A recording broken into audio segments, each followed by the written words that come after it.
Welcome to the Disability Adventures podcast. I'm Andrea Anderson. And I'm Chip Dodd from Team Disability.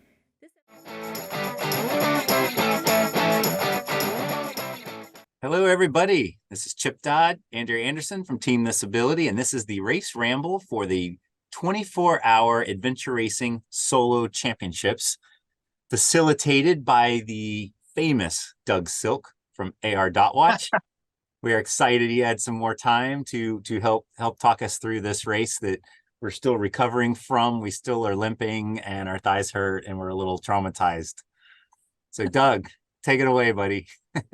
Yeah. So first of all, welcome everybody. Thanks for following along during the race. I was posting on both Disability's website and on AR Watch. So thank you for following along. It was quite an eventful race and really tough competition. So leading into the race, guys, I thought it was kind of good that you already had some experience with getting very limited information before the race after having just done that at the World Championships. So tell me about like your prep going into the beginning part of this solo championship. Well, we weren't expecting much beforehand, just because it is more of a challenge and it is a national championship. So I know that Jeff wanted it to be a challenge, so it wasn't too surprising, but it's always unsettling, the less information you have, just the less mental prep you can go through. But last year we did it as well, so I had that in the back of my head too. So even though like we had a full bin that we could load up with 40 pounds of stuff for a 24-hour race, I figured we wouldn't see it much.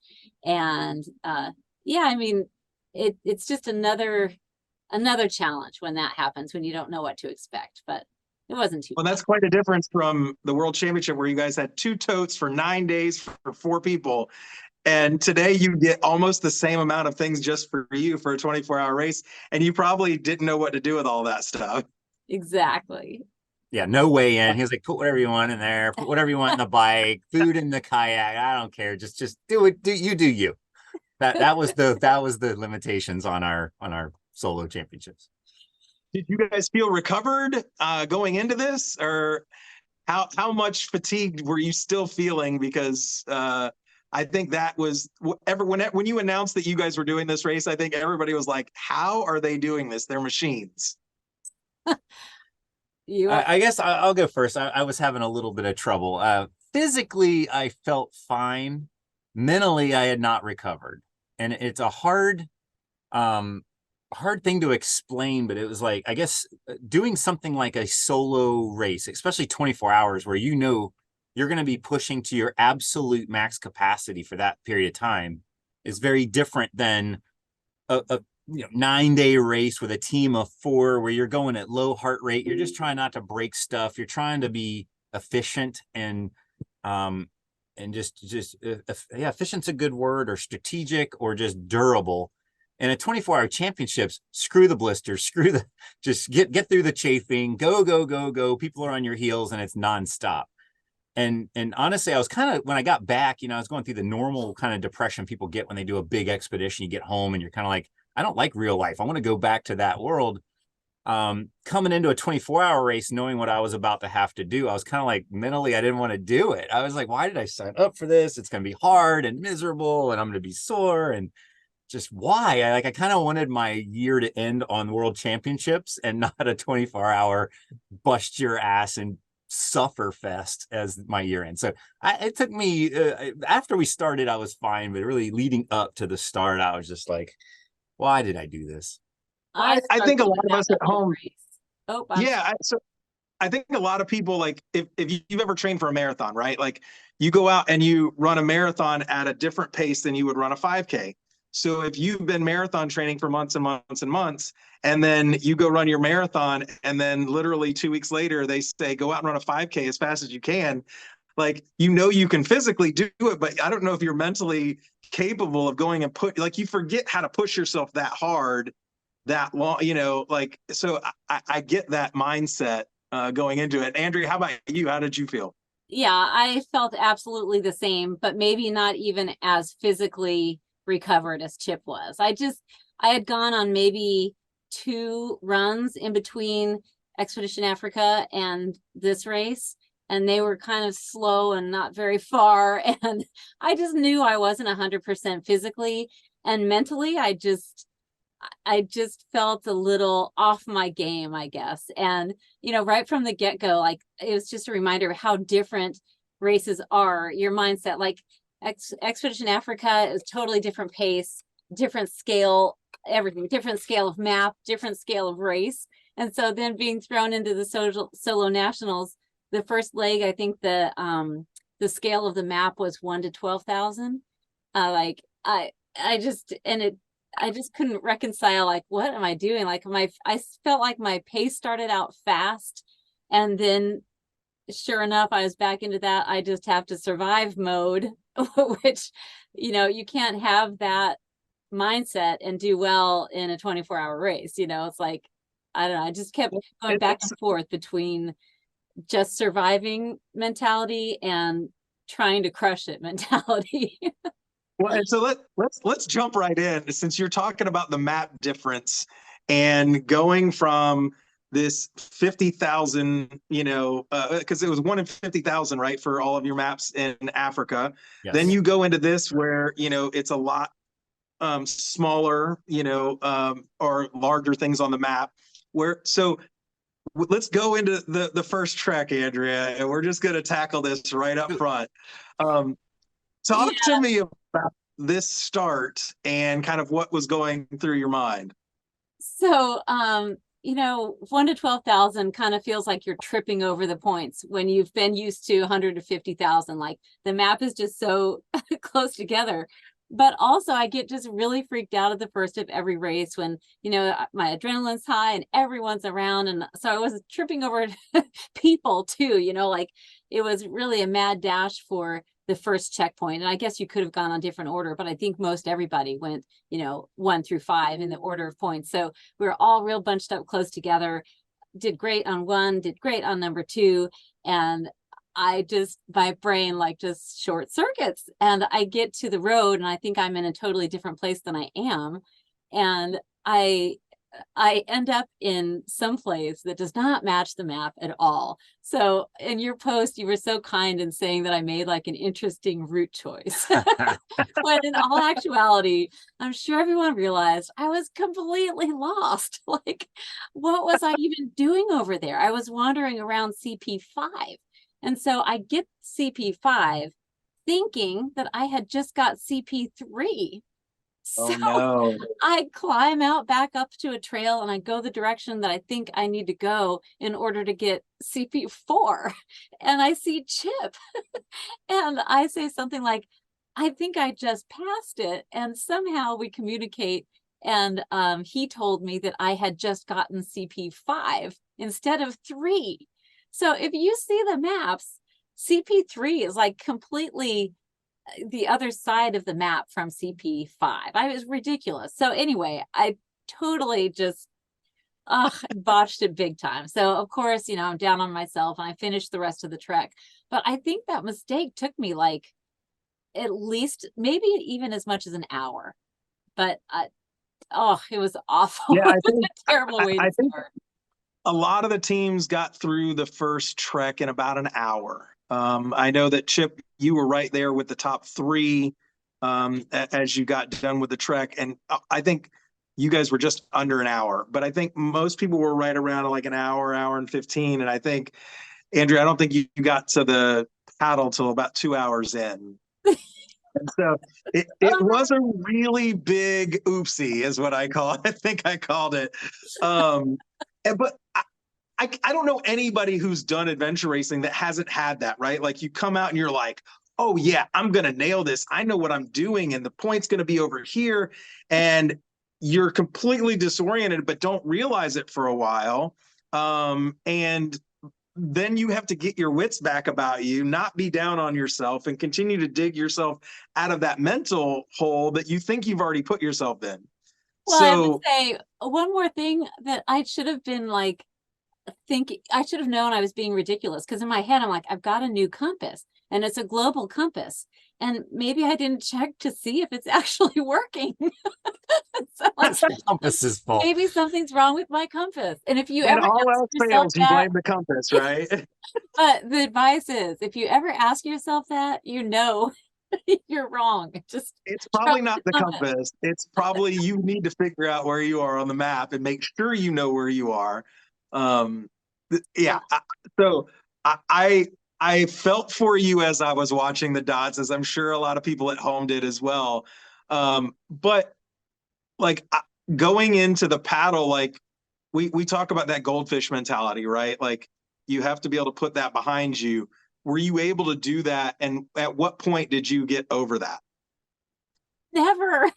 No, I mean the whole race, I flip-flopped from, oh, I'm doing great, to, oh, I just made the worst mistake I could have possibly made. So that happened to me probably maybe a handful of times, but two big ones. That was the first big one. But Well, yeah, and that's harder in a solo race too, right? Because you don't have a teammate to pick you up. You don't have Chip there next to you, who's your, like Chip, Andrea is your security blanket. Andrea, Chip is your security blanket. So when you're down, you know how to pick each other up. And in that solo race, that's harder to do because you have to dig yourself out of that hole by yourself. yeah, absolutely. The race itself definitely made me appreciate having a team. Like race by yourself and you'll see what I mean. It's like, Yeah. oh yeah, And it's all on you. So so Chip, you flew through that first course. I mean, you guys must have been just hauling the mail while you We were were, doing. but the front pack was tight, so it's pretty much we were on top of each other. So you didn't have to navigate a whole lot; you just had to keep up. But yeah, I know Lisa Randall like smoked us. I don't know where Josh was. I never saw him after. Basically, I don't think I saw Josh the whole race until the end. So I don't know where he was. He was picking the opposite route that I was taking, but we tried to keep up with Lisa. She smoked us, and then Hunter and Mark Bolliard and I were kind of in a cluster all the way to the end. But by the time we got to put the boats in the water, Josh popped out and was kidding around and kind of blocked Hunter from putting his boat in. And I, so yeah, you were right. We were all putting our boats in the water at the same time, and so that front pack left. And but you could also see like Lisa and Josh had these like wicked fast, and even David had these like, what are they? I think they're almost like a surf ski, super tippy. They're not a kayak. You're not in it. You're a sit on top, but it's a solid hull and they weigh like 30 pounds. You could see real quick, even though I had a 17-foot fiberglass sea kayak, they started pulling away. And that's kind of the people who knew how to paddle. Like not only they know how, they actually paddle for training and had a slick boat. That's why you saw a lot of people just dominate on the paddle. So tell me your thought. So yeah, that was a race where that was one of the things that Jeff talked about was being able to bring your own boats. Do you think that gave people an advantage over the people that like maybe got the boats that he had there just that were regular kayaks? And in a championship race like that, should that be something that is I think that if you're in a championship race where it's all mano a mano, you shouldn't get a competitive advantage by bringing a better like mechanical. But you wouldn't use that argument for your mountain bike. You could come there with a Huffy that weighs 50 pounds and I got a carbon fiber hardtail. I mean, so the bike lets it happen. And the idea is that, I mean, yeah, you're exactly right. It is completely unfair. If you're in a 10-foot Pelican, you might as well have a barge. I mean, you're not going to be competitive on that leg. And this leg was long enough that by paddling a barge, it's going to put you an hour and a half behind minimum, even if you put in the exact amount of effort. All things. So you have to have a thin, fast boat if you want to remain competitive in a race like this. Because if you're an hour and a half behind because you didn't bring your own boat, you're not on the podium. I mean, Brenda was on the podium because she's really good, really fast, and made not many errors. And she had one and good choices. Yeah. But she skipped some of the paddle points knowing probably, I'm just putting my head in her head, she should have brought her own boat. She didn't. She's on the barge. She's probably not going to clear. So she gave up one of those paddle points. And I think that was a good decision early on. But yeah, for anybody that wants to do a race like this, if you're allowed to bring your own boat, This Do is it. one of like most, like if you don't know how to play golf, going and getting a new set of clubs is not going to help you win a competition. But if you know what you're doing and you want to be a competitive adventure racer, buy the good gear when it comes down to a kayak. But not many races let you use your own boat. So it may be an expense you only use a couple times a year for racing. Yeah, I mean, I Yeah. borrowed a boat, so that's a great way to save money. So it Yeah. did, I think it might have helped, you know, it was a 17-foot plastic kayak, and even though I borrowed it, I did drag it over the portage. And I will say that I lost a little bit of control over that boat when I was trying to carefully go down the other side. So it kind of went on its own little Nobody's walk. gonna listen to that part. We can edit that part out. No, And it was Well, leaves. It was it- leaves. There's no damage to any boats. It was fine. And it wasn't in tip-top shape when it started, but I was grateful that I was able to borrow it, and it didn't seem too much worse for the wear. well, and so you mentioned a point about skipping points strategically, right? I have to do that in most of the races, like C to C, right? I know I'm not clearing the course. That's not my goal. And so I think for a lot of people that are watching this that are thinking, oh man, I could never compete in a 24-hour race like that because there's no way I'd get through these things. Strategic dropping of points is the way that you get through and you can still see all the parts of the course. And in Brenda's case, like she ran an amazing race. And by dropping that, I mean, that landed her in second overall, right? So like it didn't cost her even a podium position by being strategic and kind of knowing where your strengths are in other places of the course. So I just think that's a good point for people at home. Absolutely. One other thing on this, generally, it's very hard to clear a 24-hour race. It's a race direct. I mean, if you do the little 10-hour in your backyard, bring your kids and your dog and all that, typically the shorter races under 12 hours are not designed for the elite racer that's extremely experienced and fast. When you get to the 24-hour level and you add on the words national championships, that gives the race director like, oh yeah, you're getting punished. These are going to be hard, far apart, and you're going to suffer. And that's why only 5 people cleared this course. Now, it was a small group. We didn't have 100 racers. I think more would have cleared. But he was like, yeah, the top team or top participants are probably going to be able to clear it. And I think he said 21 to 22 at the race brief, and he was right. But he also said very few are going to be able to do that. And he was right. Just to give context, I knew going into it that the only way I was going to clear that course is by running all the downhills and most of the flats. And so, like, for example, Brenda, because I raced with her at Endless Mountain, she's not one that's going to run a lot. She's going to be smart and efficient, especially on the nav. But she probably knew going in, I can't run this thing for 24 hours. It's not possible. So I'm just, again, I wish Brenda was on the podcast because put myself in her head, but she probably knew I'm not clearing it. So at this point, it's a matter of which points do I pick that are the most points that are going to take up the most time. And she made a decision to cut one of those early on because she had one of the barges. And so for people that are going into this and you're not confident you're going to clear it, you want to look for checkpoints per minute, or I'm sorry, minutes per checkpoint, and then identify those, we call them fool's points, that they're basically only for the elite teams. You identify the fool's points, you cut those, you end up as high up in the podium that you're capable, or high up in the rank. Generally, my rule for dropping points is if it takes me more than 30 minutes to go get 1 point, it's probably not worth it. Because you can save that 30 and 30 to somewhere else for an hour later in the race where you can bunch points kind of closer together. So, all right, let's get back to the paddle, because you guys made some there was a big move made by Josh on the when you first came out of the river into the lake, where he went left and the rest of you went right. Did you see that? I did. Okay. Yeah. I thought, what is he doing where he is? Like, I even asked him after the race, like, what were you thinking? You know, like, did you forget a point? Because I thought maybe he just noticed during the route that he missed something. But yeah, what he said is that his boat is really dependent on, you know, the wind and and the sun. And so he chose the route that he did based on the way his boat functions. Is that what you understood?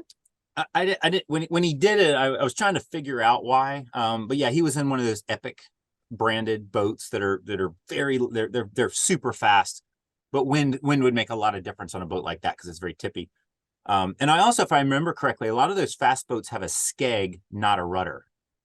So anybody that has something sticking down from their boat is going to have an advantage in high wind environments because it helps you track, and the wind is not making the boat all hard to steer.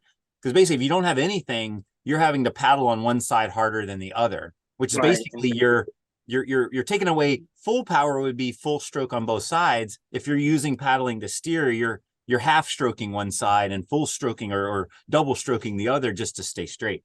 So I'm pretty sure the boats with the skeg are kind of they're more efficient, but they are not as good as having a rudder, because at a rudder, I can just angle the rudder slightly and stay straight and do a full stroke on both sides. But rudders cause more drag. So the minute it's no wind, I'm pulling the rudder back out and just full stroking on both sides. Yeah. So if that makes sense, I think he made probably a good decision based on the wind and the sun, which I don't blame him.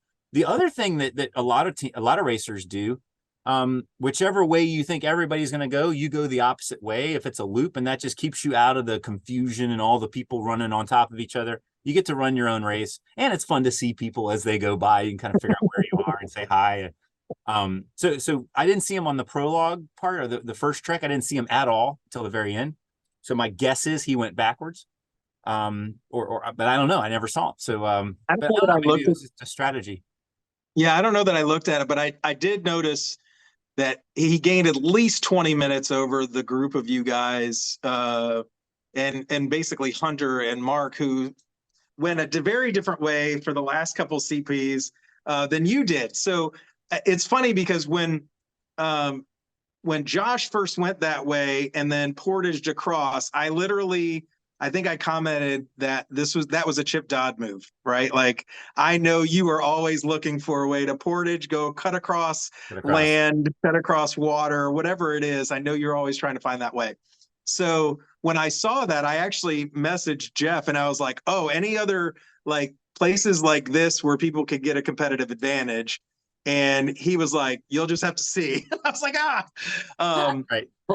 But so then you came into CP 10, where everyone else kind of went to 9 first. And I was like, I don't know if this is going to pay off or if this is going to cost you time. It was a bold move. Tell me what your thoughts were on that. Yeah. And you know what I thought is, like, the dot watchers are gonna be like, oh no, Chip's making an error. He's skipping 9. He's gonna miss number 9. What is he doing? He can't be cutting points this early. He's gonna clear it. So I figured all kinds of jumbly craps rolling around. Okay, so it was an error. I'm sorry. It was a miscalculation is exactly what it was. It was a miscalculation. Okay. If the portage was not possible, it would have been a gangster move. And that's when I went into it. I was looking at it. This entire course had a massive amount of leaves, and it's very steep. And so things going up and down carrying a kayak that's 40 something pounds, whether it's fiberglass or not, they're still heavy. I've also got a 2-liter thing of water on there. Like, you got food, you got stuff, you got your backpack. And the other thing on lakes is, they had a rocky shoreline, and then some parts of the lake had like a 4 to 8 foot vertical kind of drop where all the erosion had just ripped the trees and everything off. So it wasn't like just a nice beach to go up and over. So I kind of looked at it and was like, okay, there's a portage option. I'm not sure how that's going to work out. Like Andrea said, like, she was not able to control the boat because the hill was too steep and it's slippery and it's leaves. And luckily the boat didn't end up 16 feet out in the water and she's swimming to go get it. And we know that she doesn't like to swim, so she didn't like to swim, right? So I looked at it. I was like, I was thinking. I saw the whole lead pack went that way, and I was like, I'm just gonna do it. I'm gonna just push it. I'm gonna run as hard as I can and see if I can beat them around, because I figured some people might go all the way around and not portage, but it turns out they did portage. The portage was possible, even though it took a lot of effort. It put me behind. And the funny thing is, when I was going to get the checkpoint on foot, I saw Mark Bollier coming out. So I saw him and I was like, okay, if I can go get this point and get back to my boat, if I don't see Mark, then everything's great. And so I was running back to the boat, and I'm proud of myself, and I don't see anybody. He had already passed me, got to the next checkpoint, and so I see him coming out, and so I realized, and he was with Lisa Randall at the time, so I realized that I was ahead of him, and now I'm behind him. So it's hard to visualize that with us just talking about it. Maybe you should pull it up, but I don't think you said what you did. You like went down a different inlet, almost like an inlet over. So it made it look like he skipped a point that was in the other inlet. But what he did was he came down to the inlet and then he got out of the boat and he hiked up and over an inlet basically to go get the point in the other inlet. I don't know if that made it any more, And as you explained clarity, but yeah, as you explained it, it actually makes sense that if they were not able to portage that area and the area that Andrea made, she made the portage, by the way. But if teams were not able to do that, that would have been a serious gangster move and probably netted you a 15 or 20-minute advantage. Yes. Because they would have had to go up and around that inlet. So if you're looking on the screen here, when Chip came around and went to this side, everybody else went towards CP9. So Chip was the only one that came down here. Yeah. 9 is this one up here that's a little bit, it's like top right of the screen, and then 10 is down here, kind of bottom center. And then there's this huge peninsula that sticks out. So what I did from a strategy standpoint, is a lot of people listen to our podcast for how do you make decisions? What's the math behind this? What I did is I looked at the distance between my takeout and that point and back. It's pretty much a straight shot. I got real lucky that there was actually a road here. It wasn't on the map, but some houses have been put in. So I basically had to go up and over, which took some effort from an elevation standpoint. But I also wanted to be able to eat, which it's hard to eat while you're paddling. I wanted to get out of the boat because my butt was hurting. So I'm thinking, okay, I get on my feet. I'm able to eat. I actually it was a campground. I was able to refill with water. And so I took all of that into account as well. But I also looked at the distance going all the way around this peninsula and had calculated, also there's a lot of wind. So the wind was slowing us all down. And I calculated, like, basically I can run over and get that and back. And I'm not gonna, I will probably be going around. But there was, you can't see it on this map, but there was a little boat ramp that was over here. And so I think they were able to come up a boat ramp on asphalt. And then you had to slide down the leaves on the other side. And the other thing is these maps, I think he was using 10-foot topo lines. So there was a lot of topo lines that made it look like it was a lot more elevation than it really was. Like if you're looking at the map on the screen, there's only one topo line there. So it wasn't as up and over as I was expecting. But either way, I made my move. I committed to it, and it set me back a little bit. But I did, again, I ate, I got water, and so I didn't have to spend as much time at the TA. And it let my butt recover. So I don't know, but I would not redo it again. Well, and look, I think I mentioned it in the postings that some moves pay off and some don't. But in a championship like this where there's evenly matched people, like you have to take chances. And so yeah, well, so then you guys, Andrea's post or Andrea's route. So you can see she went in straight to right CP9, went around the corner, and then portaged that little area, and then popped over. And so that was the proper move for this race. I should have started dropping paddle points. I should have started dropping points earlier than I did, in my opinion. And I could have dropped a paddle point and picked one up later quicker. But okay. So Doug, there's another one. You'll be proud of me for not doing this. After doing the first one and realizing that didn't work, my second one, which I did choose not to do, if you notice here, this was CP10. Yeah, you could have gotten out. I could run down and around the road, got that, and came back. Again, it's elevation, it's time on your feet, but it would cut out this whole loop. But I calculated it in how much distance that was around and back, and how much distance it was from CP10 around the corner, and the math didn't work. Again, usually in AR they say if you're going to try to find a hack it's got to be like double or triple the value. So if you think it's going to save you 2 minutes, don't do it. If it's going to save you 30 minutes or whatever, then maybe try it. So again, I was messing up here where I did the calculation and said, compared to going all the way around the peninsula, it was worth the hack. But I in my mind, I had put the portage out of my mind because I didn't have wheels and there was no road going up and over. And so, but that's where I erred. I should have just muscled through and carried the boat. I think there was another racer that did do that run, and it definitely did not net them anything but a disadvantage. So, so you guys get finished with the paddle section, and you start basically the long bike of this race, right? Which is there was a kind of a loop in the park there that you could. I think Josh went counterclockwise, but most everybody else went clockwise. Was the entrance kind of going into those trails a little confusing? Because I noticed on the dots that people kind of went a little further before they came back to the trail. And so that I was just wondering what maybe made the decision to go clockwise or counterclockwise. I didn't have any trouble with that. So I guess I got to say, no, I thought it was pretty clear. Yeah, I bobbled a little bit on this. If you notice this, where the race director put the intended route, I almost did that. It's actually a bushwhack, I think, because basically there's a trailhead and the trail split off. But I think I came in here and turned around and said, I don't want to go down that because there wasn't a trail, so I didn't want to bushwhack because again the stuff's steep and there's lots of leaves. So I made a little bobble there, but to me it seemed like once you got to the trailhead, you can go right or left. And again, I just went with the points. And went left. I think that's the difference for those of us at home, right? Like we didn't have the race maps. We just had this. So the only thing we could see is the recommended route.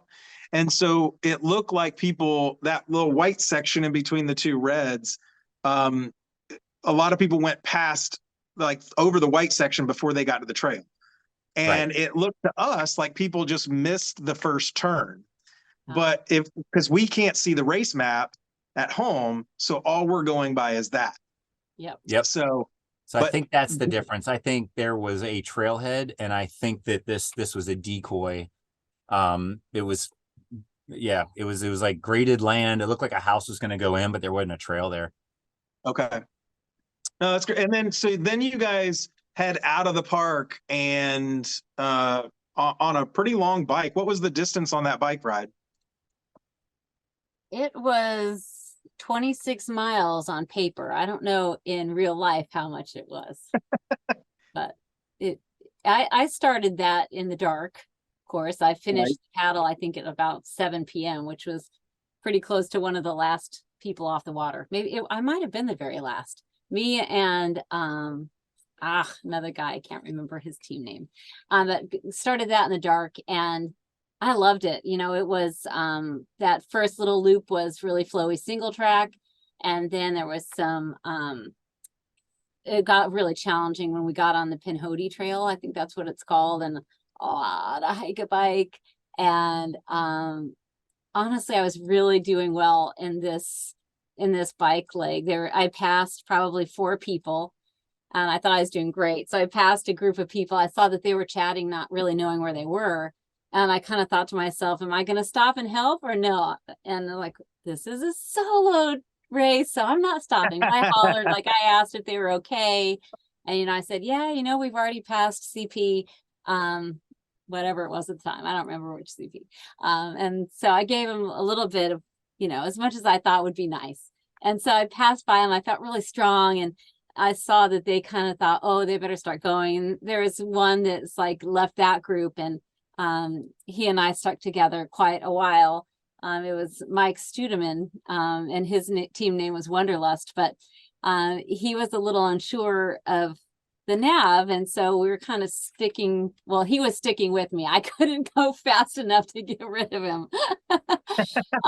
So he asked me once or twice, like, how are you so confident that you're where we think we are? I'm like, well, because I just know. Like, I was like, I just know, like I was so confident in myself because I'd been doing so well with all these points. And so we get to the point where the clue is switchback. So, sometimes race directors are nice to you and they put a CP that's almost like a waypoint, and they even name it as such, because when you got to the point that said switchback, it wasn't very obvious that there was a switchback. And on the maps, it looked like you should just go straight on the trail. So I didn't put 2 and 2 together, and here I am being overconfident, and I have someone with me, which also makes me kind of nervous. Like, I don't know why I've got to get nervous just because people are around. But then I just went the way the trail looked to continue, which was not the right way to go. You should have recognized that the switchback, provided an option there. And I should have also noticed that the terrain was dropping on my left instead of my right. And I should have also been thrown, I should have thought twice when we were like climbing over logs and trees down, and the trail that we were on started getting slowly but surely worse and worse and worse and worse, until we got to this section that was a down tree that was completely covered in briars, and then on top of the briars was a layer of kudzu. So I'm like, oh, we just have to get through this tree. So we're just, I guess, both of the same mind. I don't know why he kept coming along with me, and I apologize, but we really thought we were somewhere else. So we were trying to get through this and thinking we'll just muscle through it. And we were handing our bikes over these big things to each other and just climbing through stuff, and finally decided, you know what? We see a road right up there.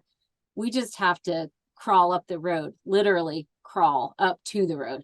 And so we, backtrack a little bit, get out of the briars, and pick this place to climb up to the road that was treacherous. It was like so steep, and underneath, well, it was covered in kudzu, but the kudzu right now, it's like that vine that's kind of like ivy that just kind of envelops forests. If you let it go crazy, it'll take over a whole tree.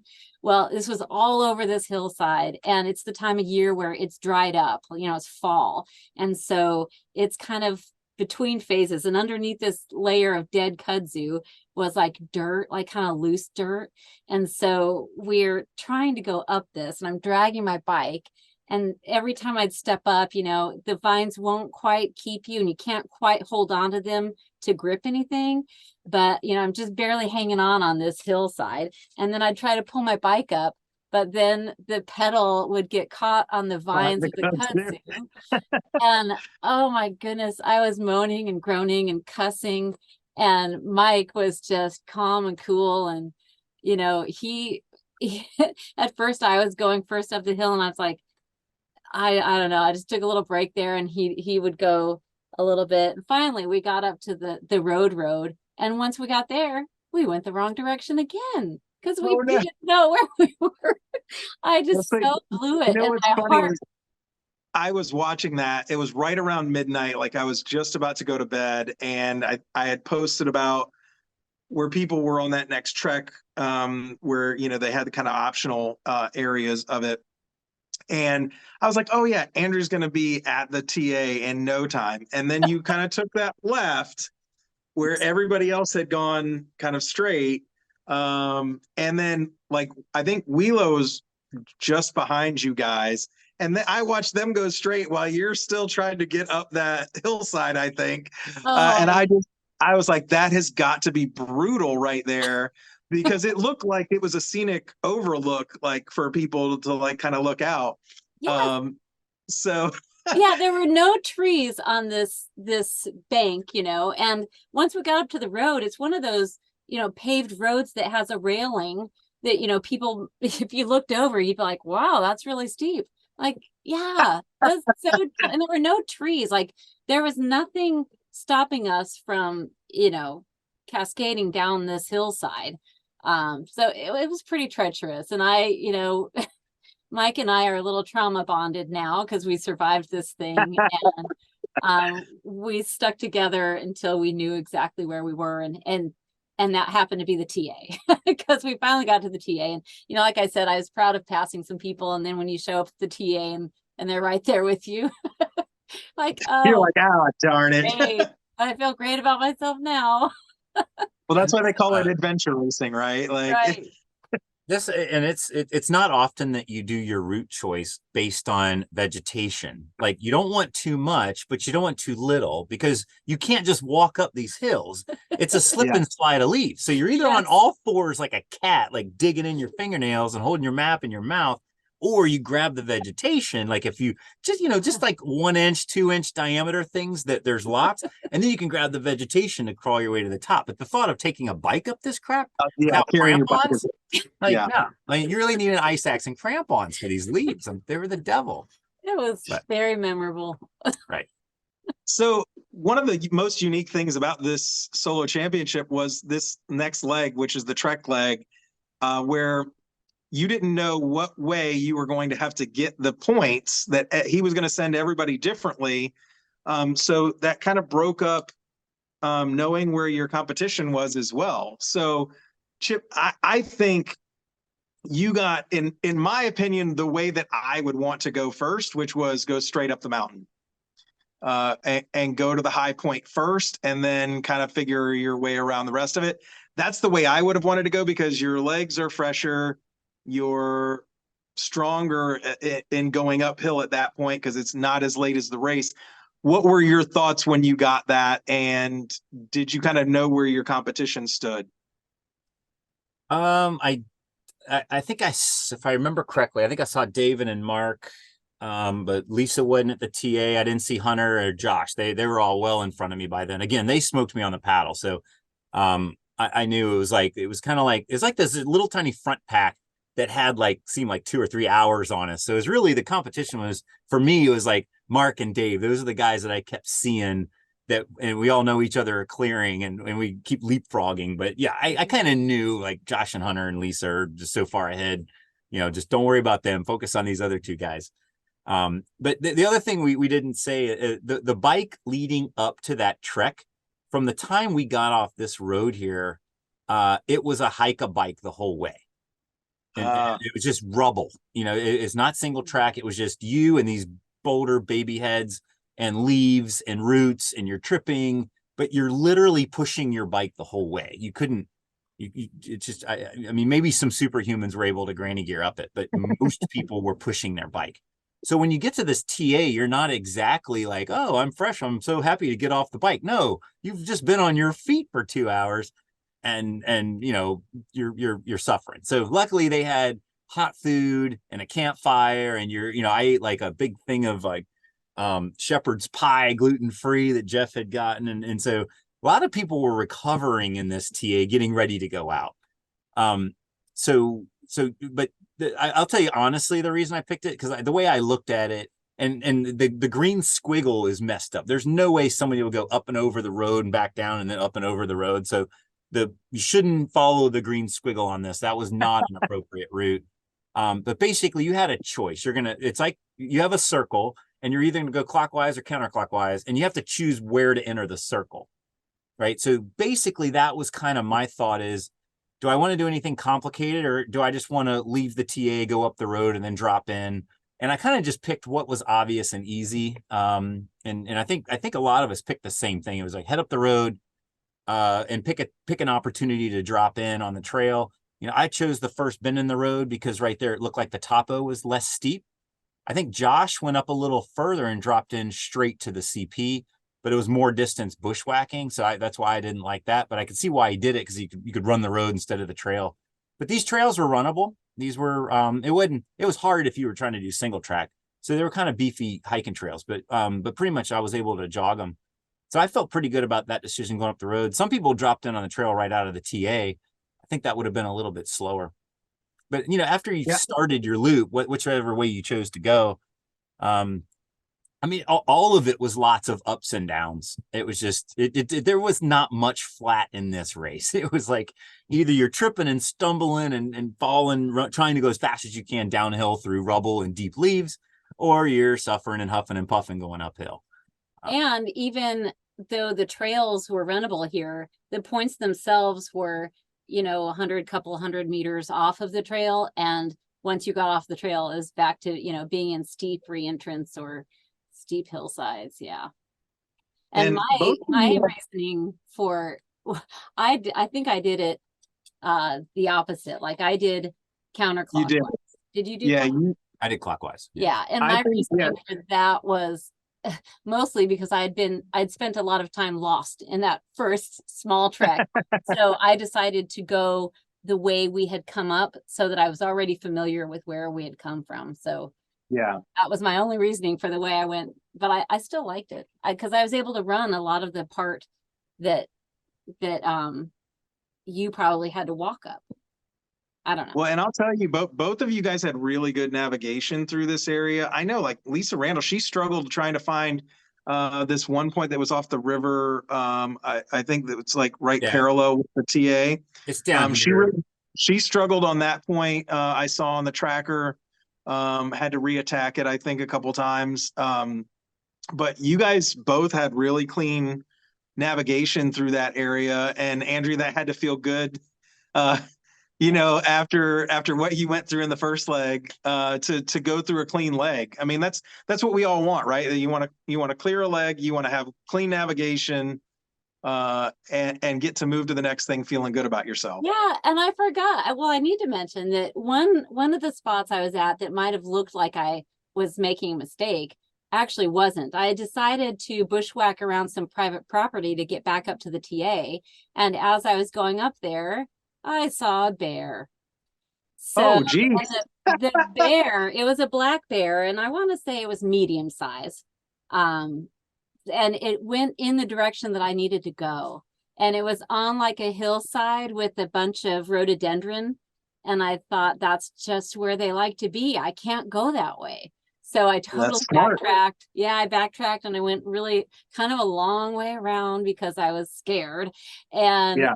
the way that I had to backtrack took me through this area where people were camping, and you could see the bear boxes where people are supposed to keep their food. And I'm thinking, I'm walking around with this food in my pockets and wrappers from everything I've eaten all day. Like I must smell like a great meal. And I was freaked out a little bit. But I didn't make any nav errors. I just got spooked. Yeah. But so Chip, when you guys, the pack of you were kind of heading to the next TA, all of us were asleep. So I didn't get to track any of that. But it seems like you guys were all in proximity to each other, because I think you got into the TA within like 2 minutes of Mark, and then David was not far after that. So, Yeah, I think Mark made it out before me, and I think David just shortly after. But I think we all came in right about the same time. There were two options, as if you looked at some folks, you're allowed to take this road over and skip the 2 checkpoints on the last leg. So when you look at the race breakdown, it said this last bike section, it was 3 to 10 miles. So the 3 is you skip 2 points, took the road back as fast as possible because you knew that those are going to take longer. And these, if you want to, he also mentioned at the race brief, like if you want to try to clear that last section, you want to leave a minimum of 4 hours, but probably 5. And so people probably heard that and was like, okay, if I need to get back there with at least 5 hours on the clock. And so, for example, I think, Andrea, you did that, right? You took the road. Brenda took the road. I was the second to last person to leave that TA. So there's no way I was going to do the long bike. Also, I thought that was a smart move, Andrea, because when I was looking at time, I know you had told me that if you wanted to clear that last section, that you probably need to start about 4 hours before 10, which was 11. And you only had like an hour and 45 minutes to get to the TA before that 4 hours. And I was like, hopefully she's smart. And like, there you go. And then you're taking the smart route to get to the TA. So yeah. If you look at this from a topographical standpoint, you can see the road kind of follows the ridge line around. Yeah. All of us that did this bombed this hill all the way down to the water and then had to go all the way back up, pushing your bike. This was unrideable uphill. What seemed like 2 kilometers of just pushing with no flats at all. After he got up to this Tatum Mountain, it says, I think after we got up to there, it was rideable again along this ridge line back there, but it was a ton of effort. And so anybody that wasn't clearing, it made total sense to skip this and ride the bike in on the road. Yeah. And then Chip, when you guys started this last trek leg, you went a very different way than what Mark ended up going. And David went the same way that you did, which Right. was you guys went clockwise, Yeah. and hit that point to the right and then came around. And then you guys met up at this far bottom left with Mark, who had gone the other way. And I was like, this is going to be very interesting. But it looked like you probably had the better advantage because of that direct line back to the finish. Yeah, it was kind of fun. So I ended up in TA right after Mark. I mean, I saw like he was going up the driveway and I made the corner, went up the driveway. So we hit TA within 4 or 5 minutes of each other, I think.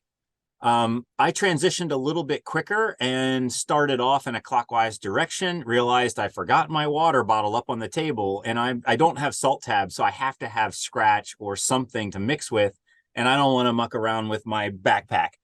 And I realized like I'm not going to make it 4 or 5 hours going balls to the wall without salt. And so I literally like turned around and ran back up the hill and got my water bottle. And I joked with Mark about it. I was like, I thought I was doing great getting out TA and forgot my water bottle. And then and he at that point he was ready to transition out. And so he was like, which way are you going? I was like, I was planning on clockwise. And I was like, it would be kind of cool if we went opposite directions so we're not on top of each other, because obviously we're at the same speed. He said, okay, no problem. I'll go counter, you go clockwise. And he's, and so we left exactly at the same time. And so to see us come all the way around and then hit that furthest checkpoint exactly at the right time.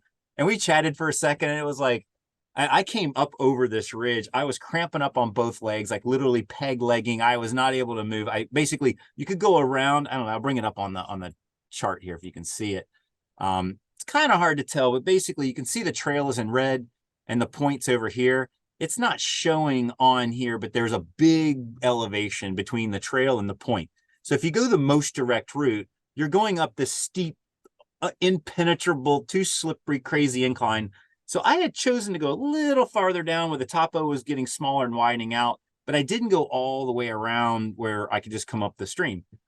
Bad decision. It was hard and my legs are cramping. And so I was miserable. I come sliding down the other side on my ass and there's Mark. And he said something like, how was that? And I was like, it was brutal. It sucked. You need to go around the bottom. Like that was a terrible decision.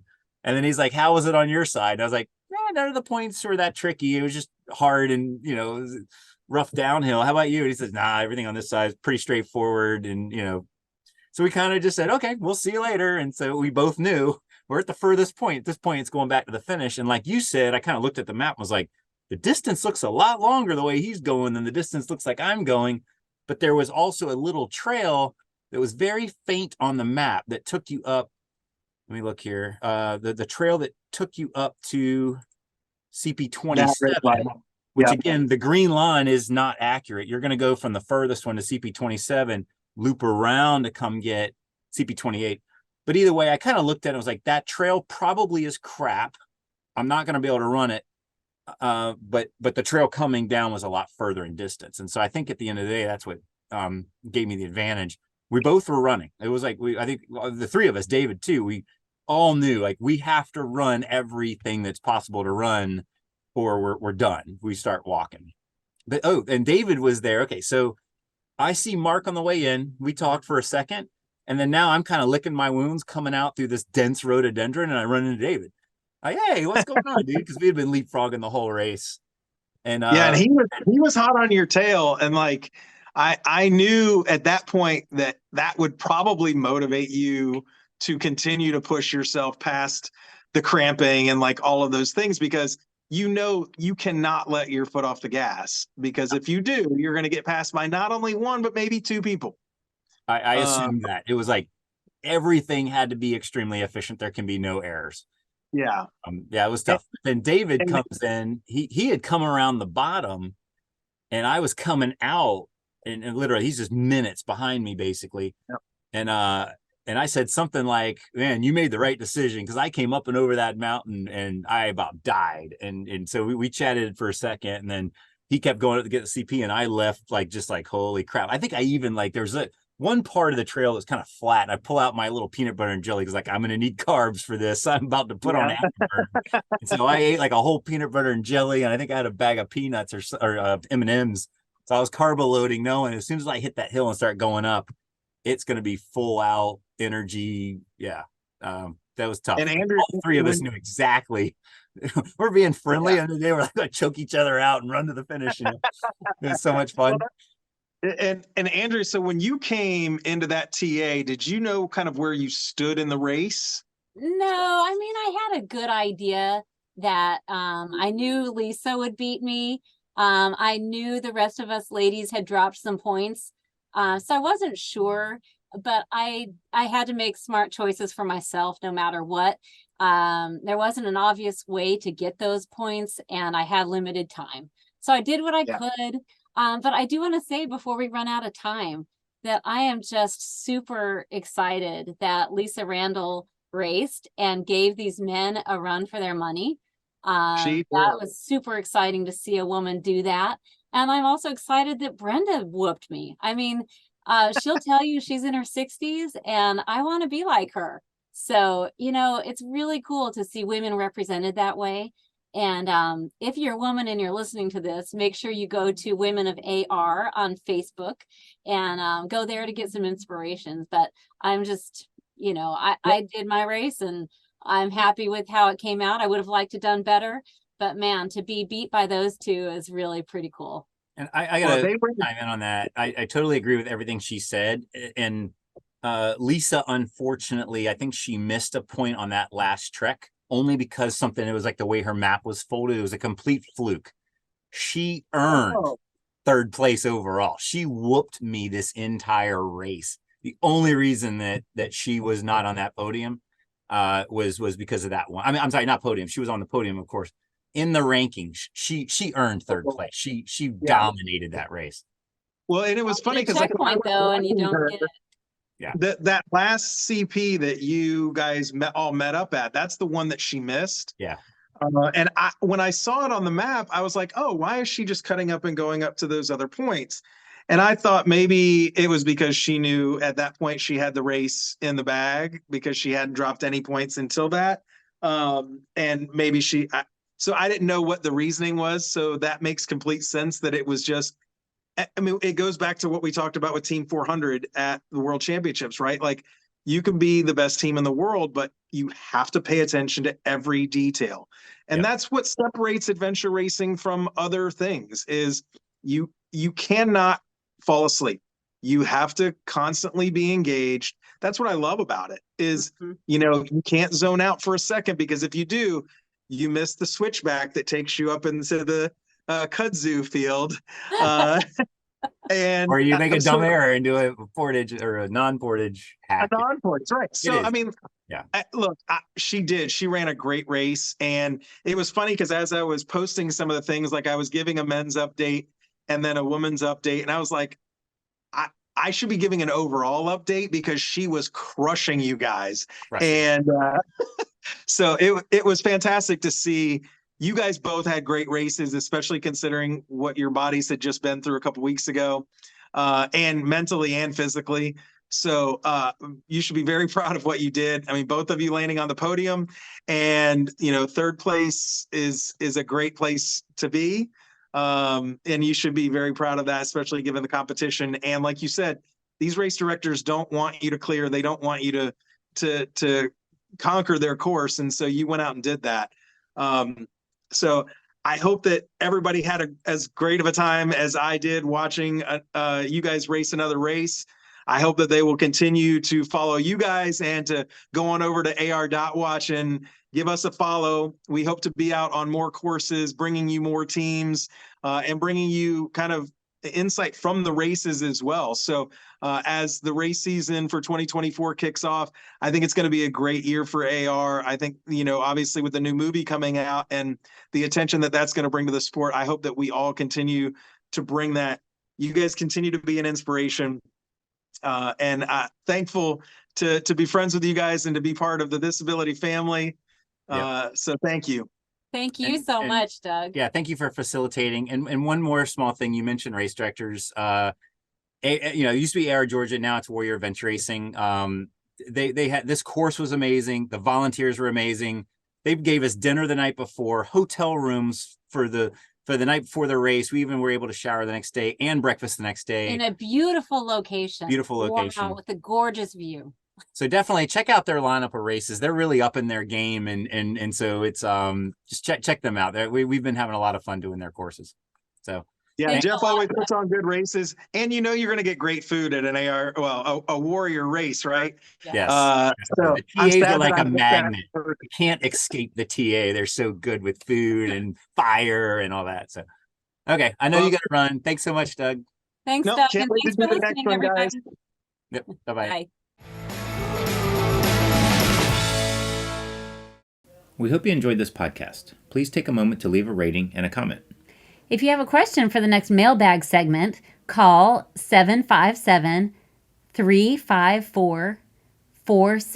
757-354-4795 and leave us a voicemail or a text with your name, city you are calling from, and your question. To find additional content, including the video versions of these discussions, you can search for Disability Racing on YouTube, Facebook, and Instagram. We hope this podcast inspired you to focus on your abilities and plan your next adventure. See you on the trail.